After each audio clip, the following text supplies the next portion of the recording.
My name is Jessica Knox. I'm the CEO of Metrix. A little bit about who Metrix is. We are a boutique agency. We have been in the learning and development industry for decades, and we really serve life science companies to help them elevate internal team performance through training. And so we design and develop custom training, and it's all about next gen learning that drives behavior. And over to you, Natasha. Perfect. Thanks, Jessica. And thanks everyone for joining today. I'm Natasha. I'm a senior manager of client experience at Metrix. I've been with the company for almost 4 years, starting as medical writer and instructional designer. And now my role is really working with our newer clients, connecting them to the different solutions we offer. My background's in immunology research, so I've always been really passionate about bringing complex science to life. And one of those tools are storytelling, which we're going to be talking a little bit more about today. So yeah, back to you, Jessica, to kick us off.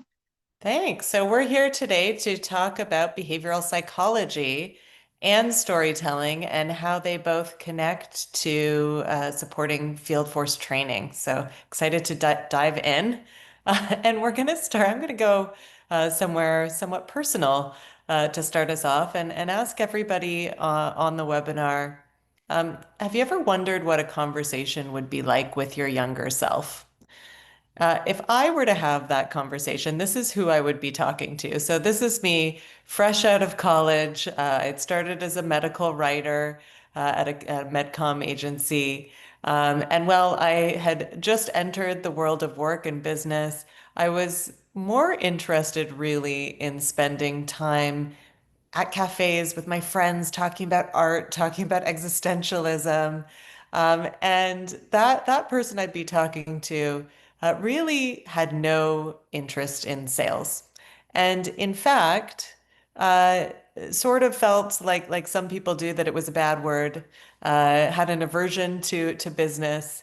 But at the same time, I was always deeply curious about people. I found that whenever I met somebody, I was really interested in their what made them tick, interested in how I could connect with them. If we go to the next slide. So I continued my work. I moved into training and development consulting, and I really found a passion for the work. I love the consulting process. I love solving problems and seeing how so many different companies tick. And on one of the projects I was working on, it was a really interesting project. We were establishing a selling model for branded generics in emerging markets. And the client that I was working with at the time, it was for a large pharma, top five, and was working with this man, Naresh Katara.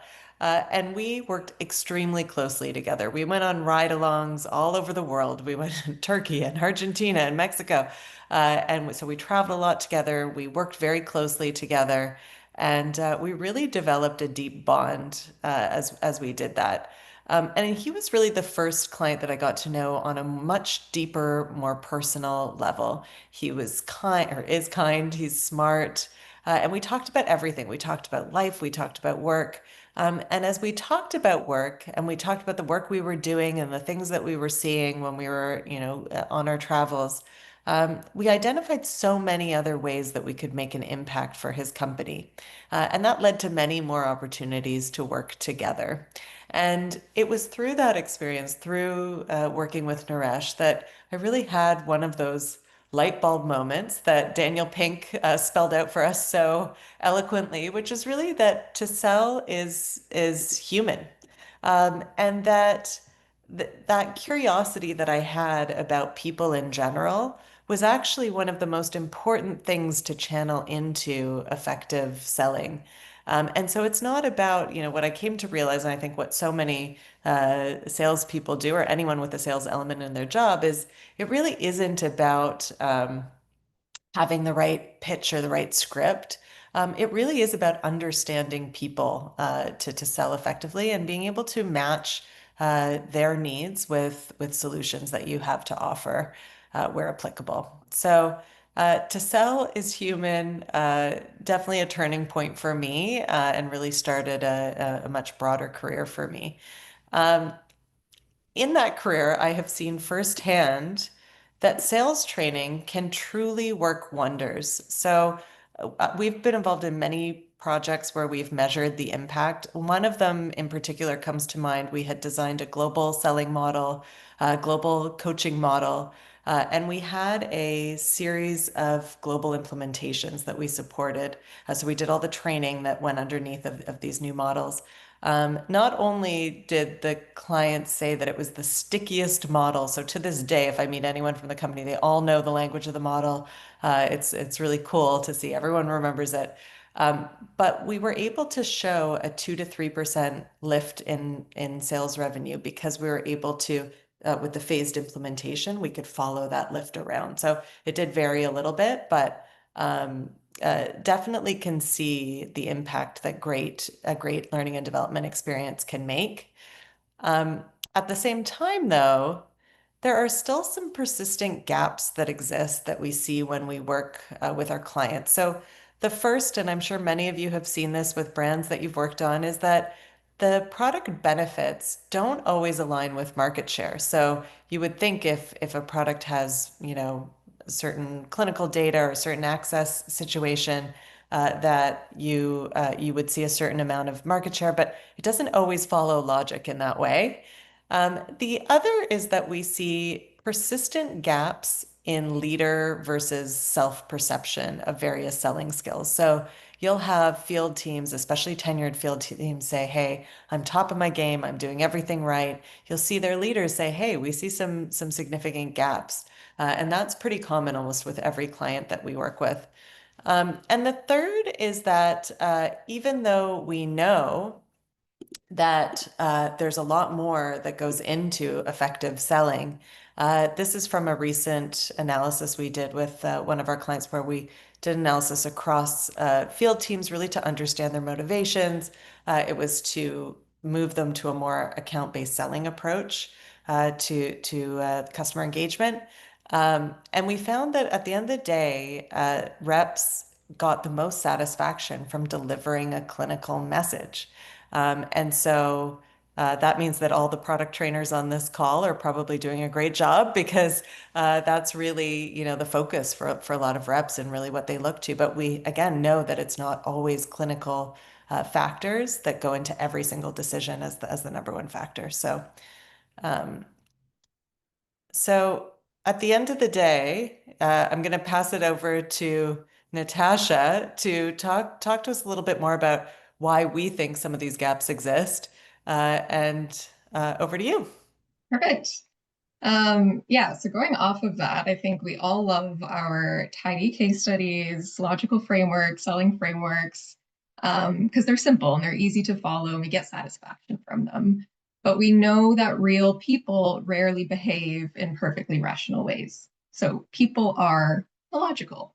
And there is a whole field of behavioral economics that's built on this idea that humans are predictably irrational.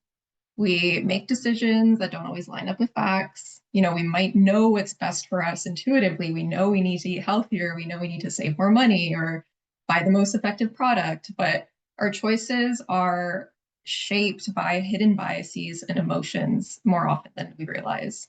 And in sales, that means that even the most logical, data-driven, clinical heavy pitch can still fall flat if it's not connecting with the human side of our audience, our customers, because people are not robots. They're messy, they're emotional, and they're full of contradictions. And we know this pretty intuitively because I think all of us have probably bought something, for example, that we didn't need just because there's a good sale, right? My partner always tells people about this story of how I went to the grocery store to buy some milk and I came out with a crate of 50 mangoes because it was on sale. Like we do this all the time. And it's classical behavioral economics at work. Our brains are really wired to respond to things like perceived value, like scarcity, not just logic all the time. So in this example, right, it's the thrill of a bargain maybe that triggers this sense of reward, even if that purchase of 50 mangoes is not rational. And behavioral economics explains that through concepts like loss aversion. So, we hate missing out on a deal, or the anchoring effect, which is where the original price makes the sale price look irresistible. And if we bring that to our industry and talking about sales and the life sciences, when we design sales strategies or when we're training the field, we need to remember that the people that our field is speaking with, the HCPs, the customers, they're not making decisions solely in spreadsheets or with numbers or just based on clinical evidence. They're making them in the real world. So with all of their biases and all of their emotions at play. So we've established that people are illogical. People are also biased. And biases are not random. They're actually very predictable. They're patterns that shape how humans generally interpret information and make decisions. And in today's sales context, that means, like I said, the most rational, data-driven pitch can still be filtered through a lens of personal bias. And the decision maker is often not even going to realize that they have that bias. So the importance here is knowing that these biases exist and knowing what they are and how we can navigate them. That's really going to be like a huge differentiator for the field. And it's not about manipulating your audience by any means. It's just about having empathy and understanding. Because if we're trying to influence another human's behavior or mindset or perspective about a product, for example, it's probably a good idea to understand the human mind and how it works.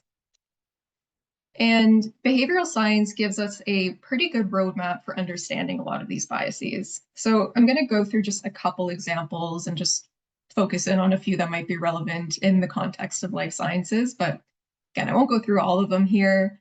But some biases that we might tend to see in the field are things like a present bias. So that could be overvaluing immediate outcomes versus long-term benefits. So an HCP might choose a product that solves today's side effect concern, but they might underestimate long-term adherence benefits with a new product. Some other examples could be things like status quo. So preference for just keeping things the way they are. So even though maybe there is a better option that's being presented out there, HCPs are comfortable sticking with their current prescribing habits. Loss aversion is another very common one. So maybe the fear of switching a patient from a protocol or a prescribing regimen that's keeping them very stable because they don't want to risk switching them to a new therapy, even though there are clear benefits to it. A couple other ones here, salience bias, that's all about giving undue weight to memorable details. So for example, if an HCP has a dramatic patient case or they went to a conference and they heard something that really stuck with them, those things can outweigh some clinical trial evidence that's coming their way. So again, there's lots of biases, lots of heuristics that can impact the decisions that our customers are having. And just knowing that these biases exist for the field can really help them anticipate and work with HCPs or maybe reframe the information to try to counter some of these biases. And we can train that to the field. Good sales training, nudges, introducing things like storytelling and training can really help reps feel more confident in doing this when they're out in the field. So we have a framework that we use at Metrix when we're designing training that helps us understand some of these behavioral drivers. It's something that can apply definitely in the field as well. So that's what you're seeing there on the right. But basically, it's this idea that in order to change behavior, we need to have ability, which is made up of having the right knowledge and the right skills, and we need to have motivation, which is made up of having the opportunity to practice or practice using something, and more importantly, having the desire or the actual emotion behind it to go out and change your behavior and do something different. So when we have these four drivers and the right prompts in place, we start to see real behavior change happen. So with all those kind of biases that I just mentioned, there are definitely a lot of real life examples in particularly in pharma that we can talk about. So I'm just going to share a few examples that come to mind. The first is with spironolactone. So this is a drug that treats severe heart failure. And when it was launched, a lot of the key messaging was around the fact that it offered a 30% reduction in mortality, which is a pretty big deal. But HCP uptake was really slow despite that. And they found that it had a lot to do with status quo bias. So clinicians, again, being human, just like all of us, just felt more comfortable sticking with what they already knew. There was also a bit of effort aversion as well, because patients who were on spironolactone required a lot more monitoring. So again, just the impact of biases and heuristics. Another example is with hormone replacement therapy. So in 2002, the Women's Health Initiative study reported that hormone replacement therapy, or HRT, increased the risk of breast cancer, stroke, cardiovascular events for postmenopausal women. So that led to its termination for a lot of menopausal women. But then they had realized that the data was very nuanced. It was actually looking at women age 65 or older, so it wasn't really the right cohort. And it actually showed that the benefits outweighed the risks for women who were experiencing active menopausal symptoms. But at that point, prescribing habits had already kind of gone down because of that risk aversion and the fear of creating undue harm for patients. So the lesson here is really that HCPs are humans too. And if we don't understand how their brains are wired and what makes them tick, we're going to be missing half the picture. So when we think about what's really driving decisions for HCPs, we talked that a lot of that decision making is, yes, of course, it's going to be grounded in data and clinical evidence, but it's still also shaped by habits, emotions, and context. So what that means for us, for designing sales training, what that means for the field, is really to encourage this element of motivational interviewing. So instead of just pushing information onto our customers, we need to kind of have them pause, observe, listen, ask open-ended questions, really uncover what's motivating that HCP. What are they hoping to achieve? What are the barriers at play? And if our field teams can uncover these drivers more fluidly in their conversations, they can start to tailor their approach, deliver the clinical data in a more coherent way, and just make it more impactful. And one of the ways that they can do that is through storytelling. So that's where storytelling comes in. I think everyone on this call probably appreciates that storytelling is really important in some capacity. And that's because it's how humans have made sense of the world for thousands of years. Storytelling has always been a critical way of how we communicate, how we teach others, how we inspire others. And in sales and in training, stories really help us connect emotionally. It helps us cut through complexities and just makes messaging a lot more memorable.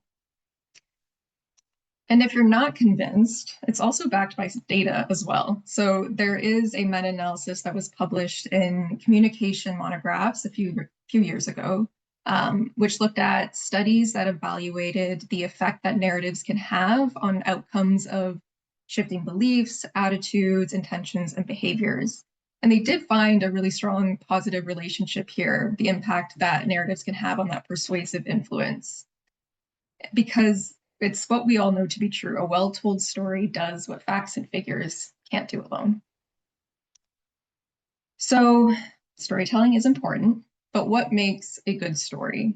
When we design stories at Metrix, whether it's for training or just helping, the field just communicate their messaging in a different way, we try to design it in like a narrative arc. So it's that journey from challenge to resolution. So in our world, that might be something like the patient's journey, right? A clinician's dilemma, or having a story around a clinical need that's met by a solution. The best stories that our field delivers are going to be grounded in both art and science. So they have strong data components, but they're also personal and emotional. So typically they'll follow some kind of like hero's journey where there's maybe a challenge, a guide, plan, and then a success. And typically we like to have the hero be the patient or the clinician. Again, something to make it a lot more memorable for our customers, really tapping into that desire to help patients. And the impact there is that it can really cut through a lot of those biases we talked about. It can create that stronger emotional connection. So when we design sales training, it's super important, of course, to train on the data, the science, the cold hard facts. But the reps who can do that motivational interviewing and create an emotive story that leverages that product and clinical knowledge are just going to have a much easier time interacting with their customers. So with that, I think I'll pass it back to you, Jessica, just to close us out with a final observation here. Yeah, so people are illogical, and I know this because I do have a preteen daughter at home. People are biased and people are messy. Really, that if you're gonna take away one thing from this talk, I hope it's that. If we go to the next slide. The plot twist here is that all of the things that we talked about in terms of changing HCP behavior, prescribing behavior, they also apply to changing the behaviors of your internal teams and particularly of your field. So again, we look at it the same way that often training can be very top down. Okay, the organization wants you to do X, Y, Z. We're going to train you to do X, Y, Z. But then why aren't you doing X, Y, Z once you get back into the field?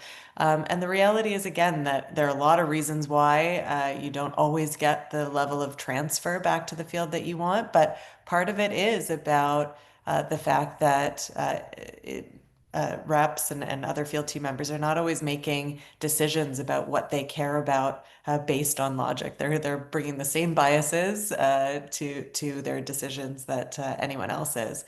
And so so first of all, obviously we want to make training a priority, but also even in your training itself, leaning into behavioral science and storytelling to really tap into motivation, to tap into emotion, to tap into desire and opportunity for your reps can really help to make sure that you get just the optimal performance after training.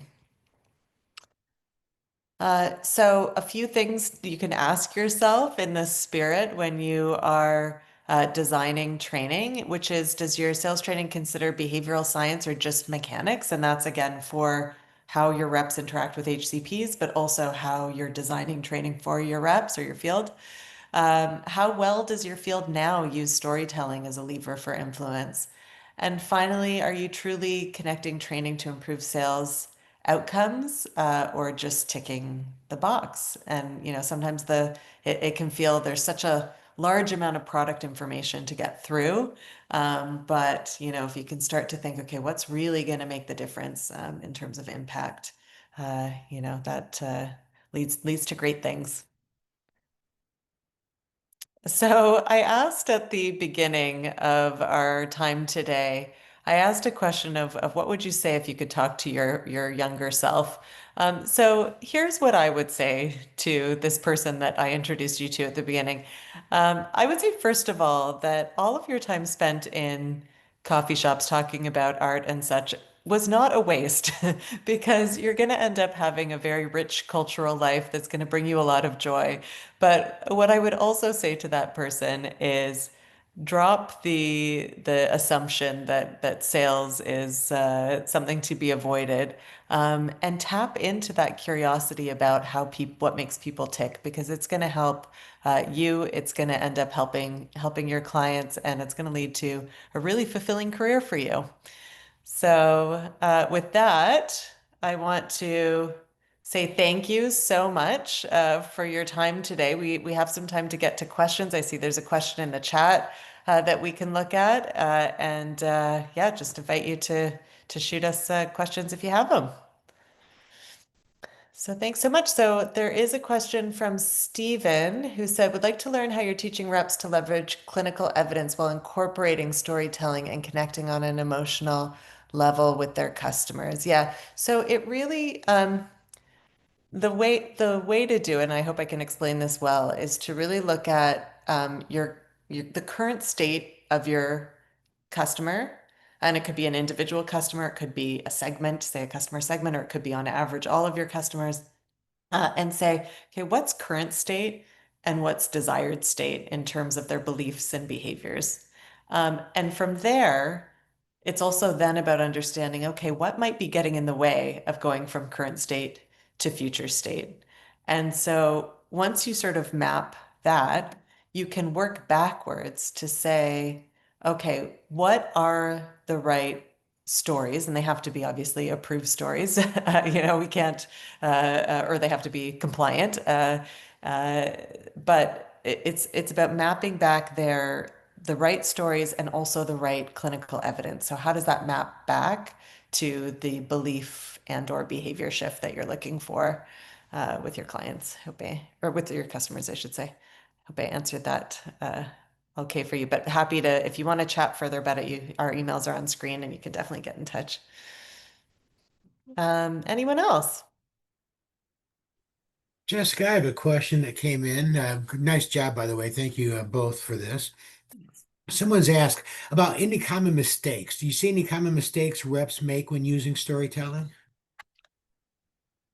Yeah, that's a great question. I would say that it's less of a mistake and it's more that reps just don't feel comfortable with it. It is hard to actually tell stories when you are, again, used to delivering a message, if that makes sense. So it really is that discomfort, or they may feel confident in training, but then they get back into the field and it's easy to revert back to what they know, right? And that's maybe some status quo bias for them because it just feels weird or it feels uncomfortable for them. So I would say that's probably the biggest barrier that we see is really shifting the mindset to like, why don't you try it? Try. See what can happen. Excellent. Thank you. Another good question from Rachel. How do we measure success with this approach to sales training? That's a great question.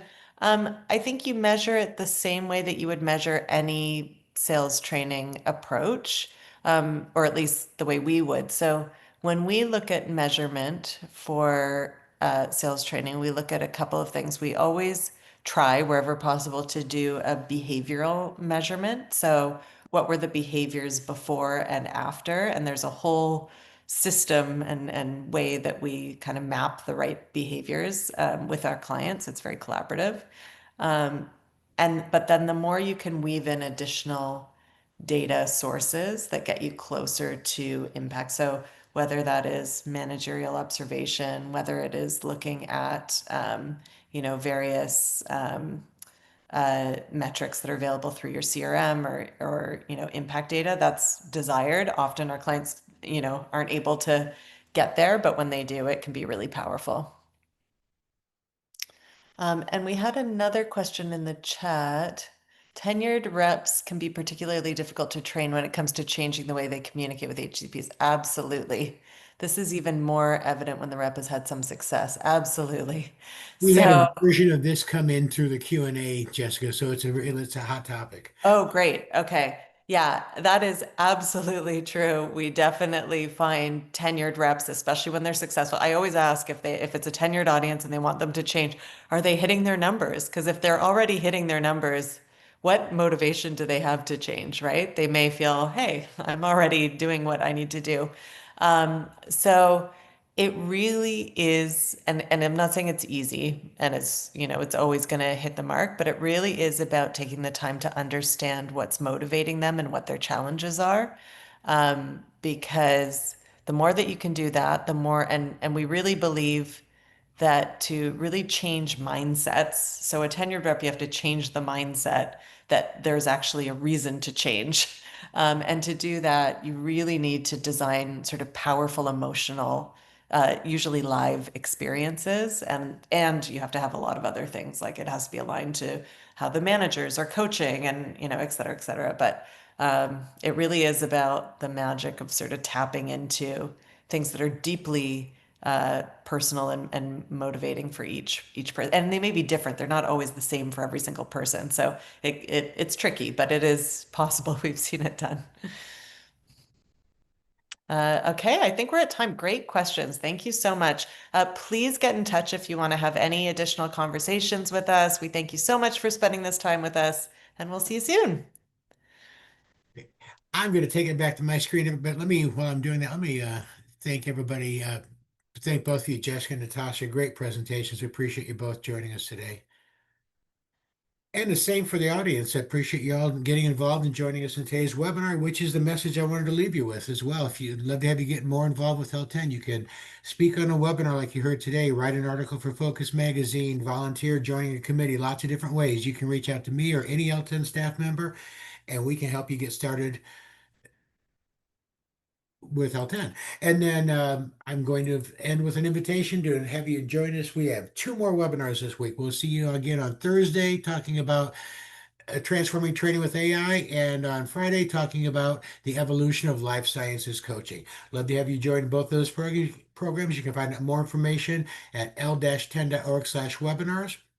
You can also find today's on-demand recording will be posted there, ideally within the hour or so. So look for that there, today, and then again, I'll send you a follow-up email tomorrow with a direct link. Any questions, don't hesitate to reach out. So I'm going to send final thank yous to our speakers today, to our sponsors, Metrix, and to all of you for your time, attention, and participation. Everybody have a great rest of your day and a great rest of your week. Talk to you soon. Bye-bye, everyone. Thanks. Bye.